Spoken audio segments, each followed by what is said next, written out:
Whoever you are, whomever you love, wherever you are on your life's journey, you are welcome here.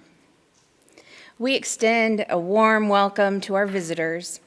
If you are new to SMUUCh and want to get to know more about our church, please fill out the Get in Touch form using the link in the video description.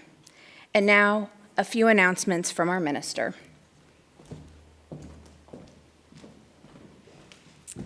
Good morning. I am Reverend Rose, the minister of SMUUCh. It is a joy to see you and an honor to be broadcast into your homes. Today is Pentecost Sunday in the Christian calendar, which is reportedly the day that the Holy Spirit arrived for the great people of Palestine year 1. Now, the Holy Spirit, in my estimation, is simply that sense of aliveness and awareness that moves in mysterious ways. So today I invite us to open ourselves to the mysterious ways that we become enlightened and learn. Now, the service that we had planned today was about nature-based religions and thresholds.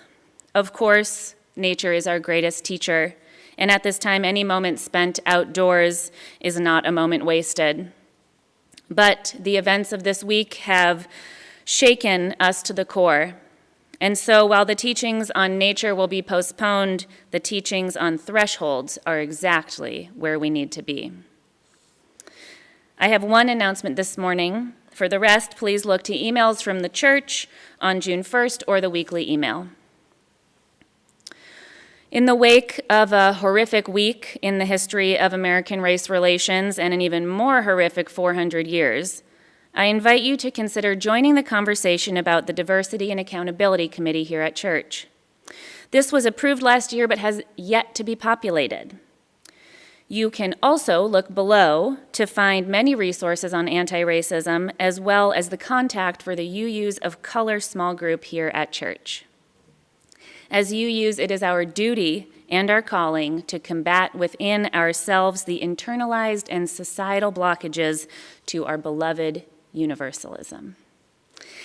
Your generosity of spirit reminds us that together we are better. Together we are a courageous church.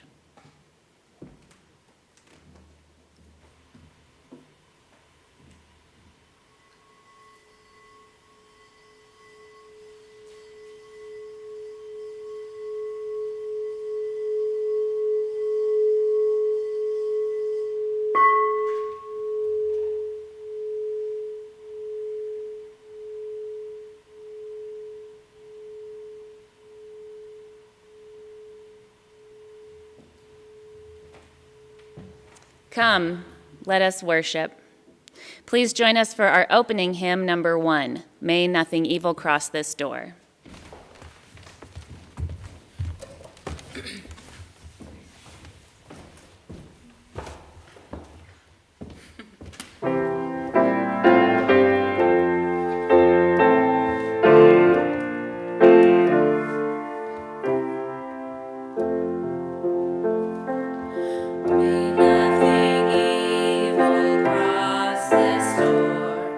And may ill fortune never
Please join me as we light our chalice and affirm that love is the doctrine of this church.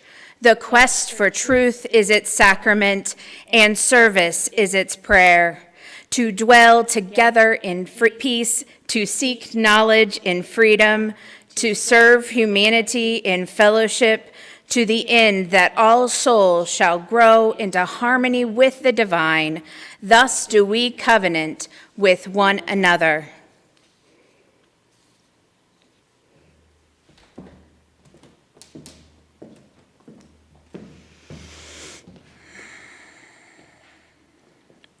I invite you into this moment by putting your feet flat on the floor, drawing your awareness to your breath. This is the time in our service where we draw to heart and mind those in our midst who are suffering. This week, a video was released of a black man being killed under the knee of a police officer in Minnesota. I did not want to watch that video. I knew what was on it. I am an enlightened white person, and I am aware that the history of African Americans is sordid. But then I spoke with Jay Hetz, the sexton of our church, who told me that he felt that it was his duty to watch it as a white person. Today, as we draw to heart and mind those who are suffering in this world, those of you who are my white brothers and sisters, I draw forth from us a willingness to reconsider just how much thought we do give to the suffering of people of color. Because what I saw in that video on the face of the policeman was apathy. Total disregard for the fact that he was in the act of taking life as a man cried out to his mother.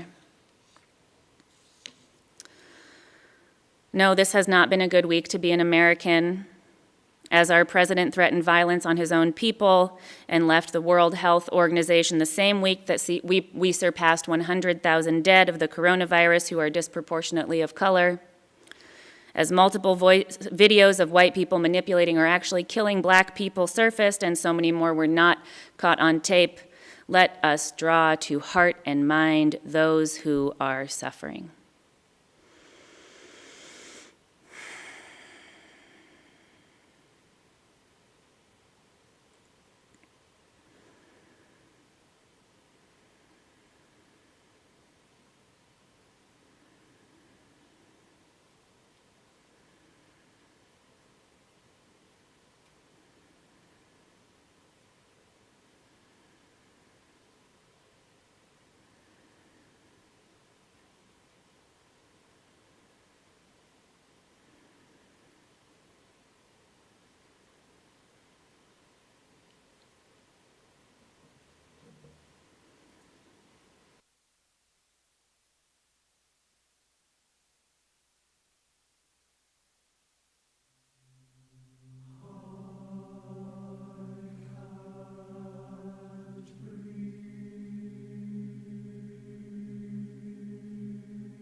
Today, we will keep a silent vigil as we light our candles in solidarity with the Black community, in solidarity with the First Universalist Church of Minneapolis, with all the cities across the nation who are suffering great unrest, for all the good leadership that is telling it like it is, and in solidarity with all people for whom a new way is imperative, for all people for whom the social change means life or death.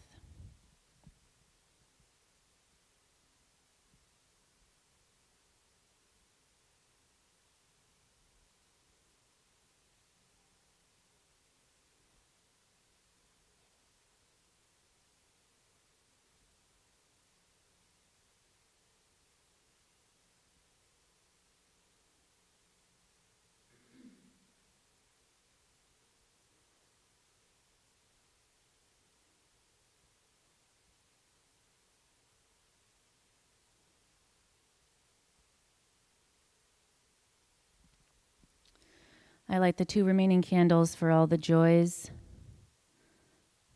and sorrows that remain unspoken in the silent sanctuaries of our hearts.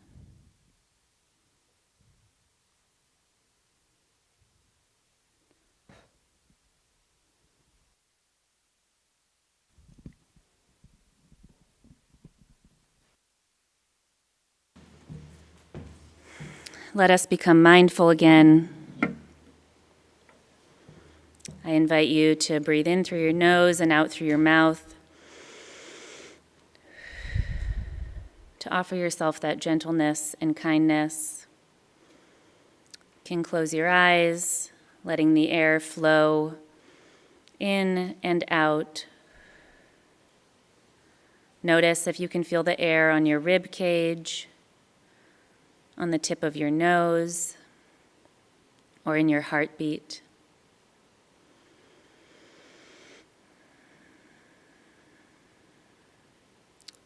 I invite us to let this moment in history expand for ourselves for a second. I'm going to ask you a question, and I invite you to just sit in curiosity. What threshold are we on?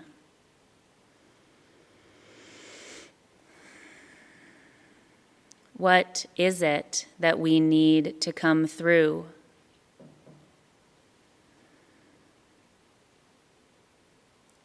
What is the future that we envision? And what will it take from us to get there?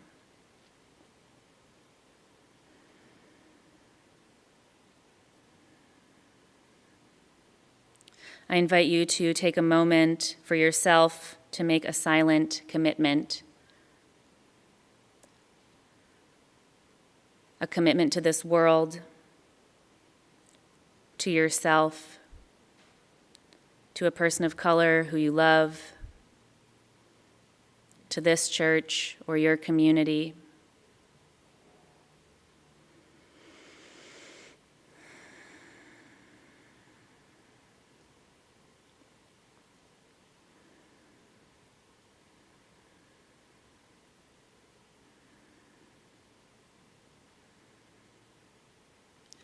Blessed be, and amen. Please remain seated in your meditative peacefulness as you listen to the reflective hymn.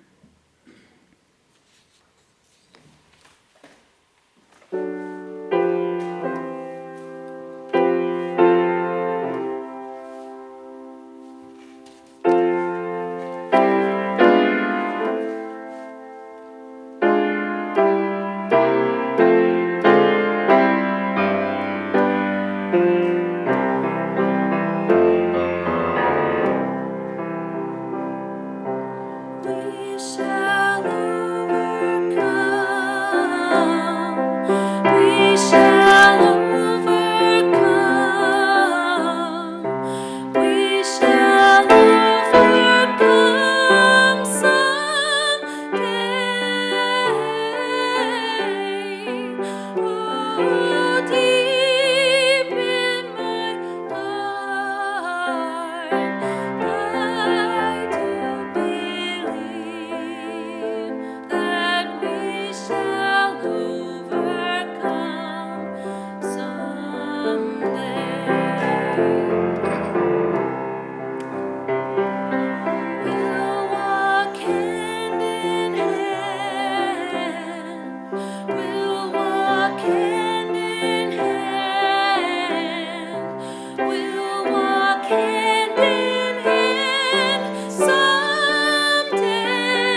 To Bless the Space Between Us by John O'Donohue.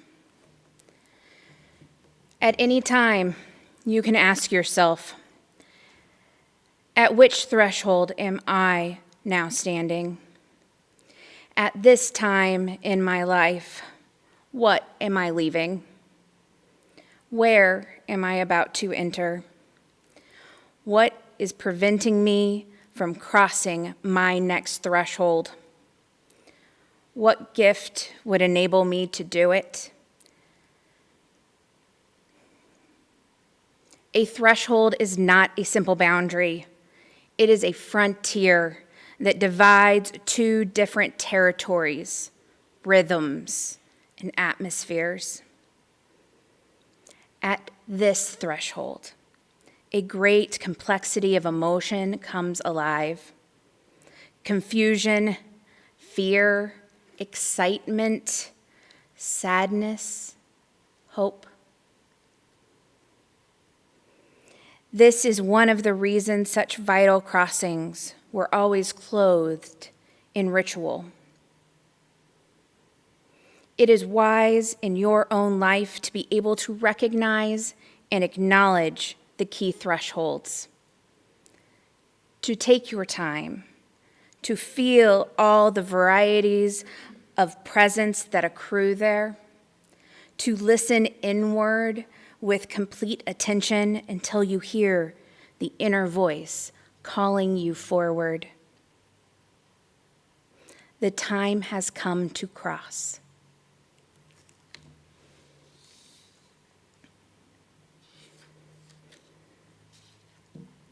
Our second reading today is by Stanley Kunitz and recited by Anita Norman for Poetry Out Loud.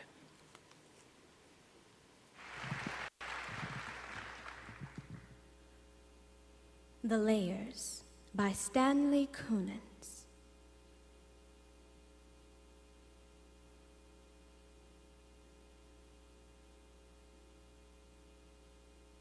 I have walked through many lives, some of them my own, and I am not who I was, though some principle of being abides, from which I struggle not to stray. When I look behind, as I am compelled to look, before I can gather strength to proceed on my journey, I see the milestones dwindling toward the horizon, and the slow fires trailing from the abandoned campsites over which scavenger angels wheel on heavy wings. Oh, I have made myself a tribe out of my true affections, and my tribe is scattered. How shall the heart be reconciled to its feast of losses? In a rising wind, the manic dust of my friends, those who fell along the way, bitterly stings my face. Yet I turn, exulting somewhat, with my will intact to go wherever I need to go, and every stone on the road precious to me. In my darkest night, when the moon was covered and I roamed through wreckage, a nimbus-clouded voice directed me. Live in the layers, not on the litter. Though I lack the art to decipher it, no doubt the next chapter in my book of transformations is already written. I am not done with my changes.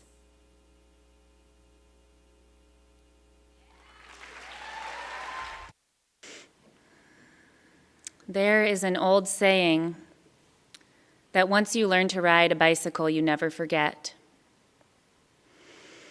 Let us meditate for a moment on learning to ride a bike.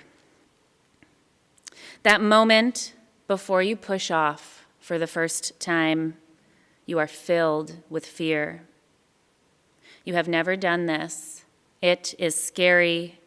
There is that great hesitation to believe that you will stay upright. It requires a great faith. When you are learning to ride a bike, you are poised on this side of the threshold, the front tire touching the trim of that great doorway. But the moment that your feet leave the ground, you have passed through, you have pushed off and sailed free and unburdened through the air, unfettered now from your fear and hesitation, and you fly off, suddenly with a felt knowledge in your body that will never leave you, a knowledge of what it was like to be free. In this same way, we can apply this old saying to the deep spiritual work of anti-racism. Because for many of us, especially white people, we are poised on the bike. We know that there is something possible here. We sense that something needs to change, and we even look a little bit like we're riding the bike. But in truth, we are terrified of what is on the other side of pushing off. For there is a great hesitation to truly believe that the world is as racist as people of color say it is. There is a defensiveness against just how serious the effects of racism are for those in our midst, in our families, in our churches, in our cities. There is a fear of crashing, the discomfort of being out of control. And there are questions. Will I lose power? Will I hear things I like? Will I be accepted still?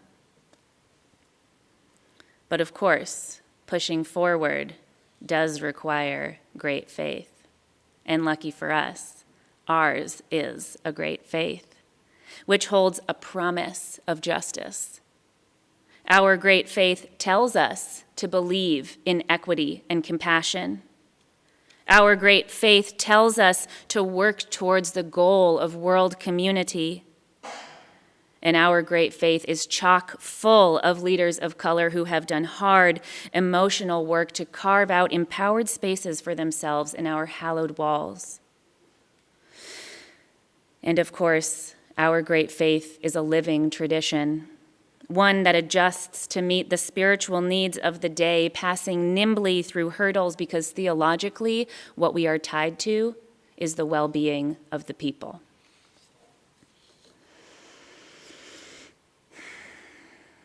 And thus, this is an important moment for us to pause on this threshold and consider that we as a religious people, we as a congregation, we as a city, as a nation, as a globe, are at a moment of choice. The choice to either remain on this side, where things are as they have been, feet on the ground and no chance of wreckage, or to push through to a new way, to push through to fly, to say to ourselves, the next chapter in our book of transformations is already written, and we are not done with our changes.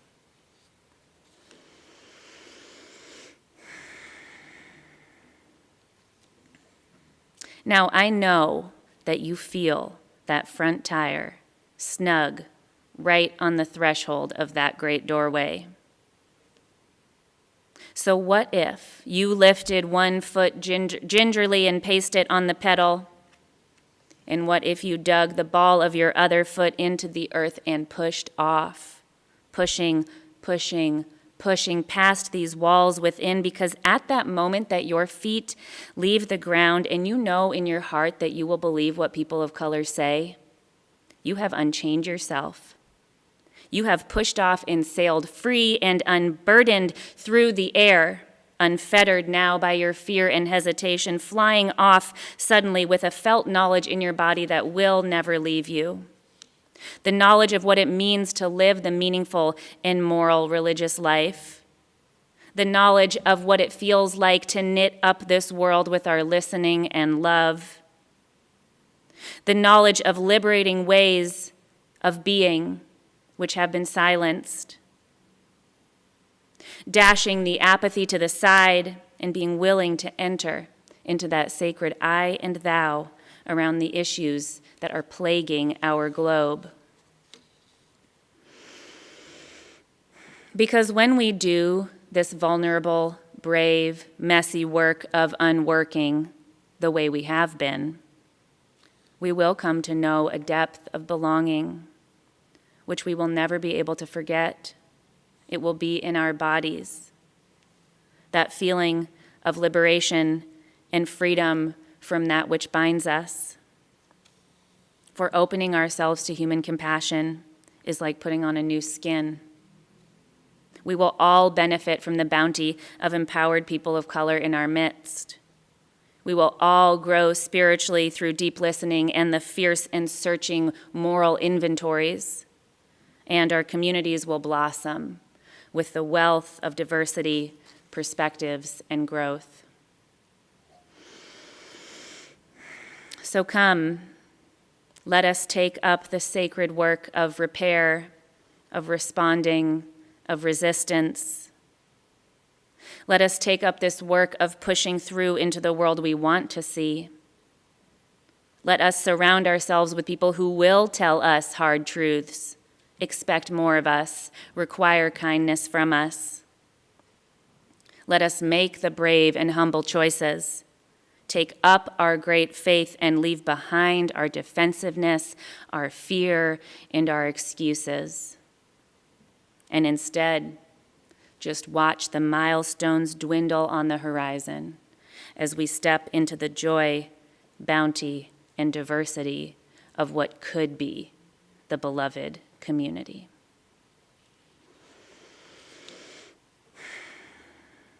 Blessed be, and amen.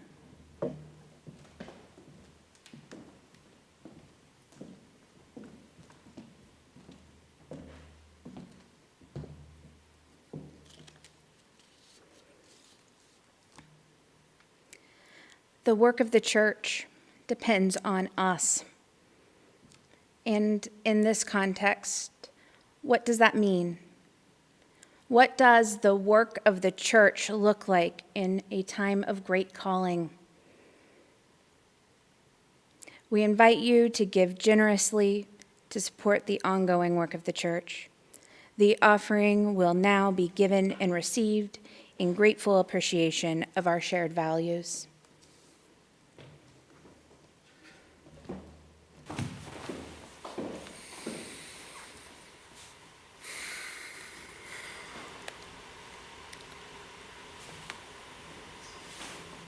I'm tired.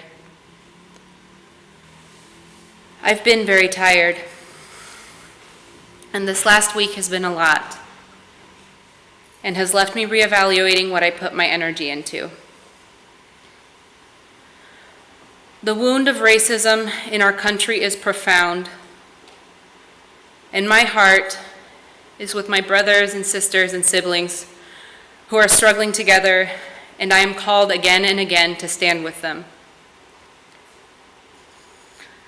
I'm so grateful for the work that I've been able to do in this space, for the representation that I've hopefully been able to provide for all of the people and families of color who would like to be a part of our beautiful church. I'm so grateful for being invited to share my gift of song with you all because I love you. That said, I feel in my heart that I must step down from performing at SMUUCh for the foreseeable future and spend my energy in spaces that are a respite to me. It is my highest hope that this community will hear underneath these words a call to action around racial justice. Action doesn't necessarily look like putting on a big production. It simply means stepping into a brave and humble space, not just once, but all the time, and working from inside ourselves to make the beloved community accessible to people of color. One of the most disappointing things as a person of color is the avoidance of this type of dialogue. There is way more to church than just worship. It's how we treat each other that really counts. I see this church doing so much amazing work and taking really brave and beautiful steps, and I will be focusing more of my energy on that. Our religion calls us to do brave and beautiful work, and I hope that we can strive together to live up to our principles.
We extinguish this flame, but not the light of truth, the warmth of community, or the fire of commitment. These we carry in our hearts until we are together again. Please join us in the closing hymn, number 168, One More Step.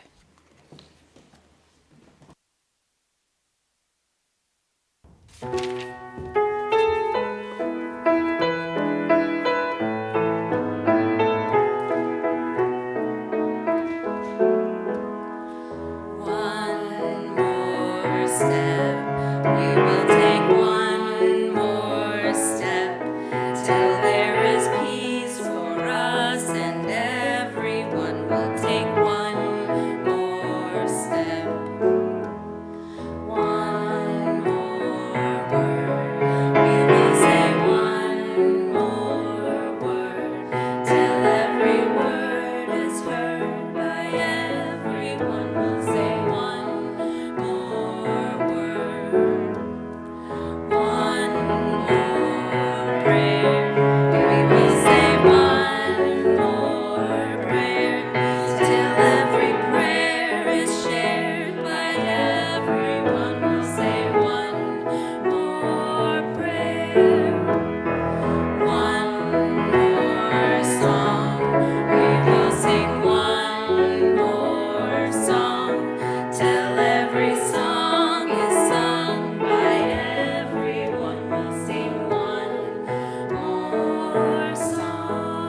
we can do all of the anti-racism learning and education that we want to.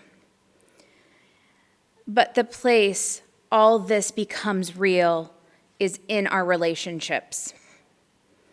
Anna, who is in relationship with us, has given us the gift of a truth. And instead of moving into our defensiveness, which is probably what a lot of us want to do, this is an opportunity to change how we are in relationship with people of color and our community. She shared this with us because she trusts us enough to believe that we will do something with this. She could have just stopped singing and not communicated with us, but instead, she is being incredibly generous to explain it to us. Because sometimes we can't see things like this for ourselves.